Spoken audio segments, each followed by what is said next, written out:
రానున్న చుక్కలే విన్నా గాని కదిలించలేదా కాస్త కూడా నీ మనసుని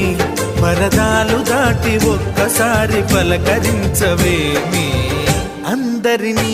ఇలా వెంటపడి అడగాల సరదాగా నువ్వే ఎదురైతే సరిపోదా నిద్రపోతున్న రాత్రి నడిగా గుటికి చేరిన గువ్వల నడిగా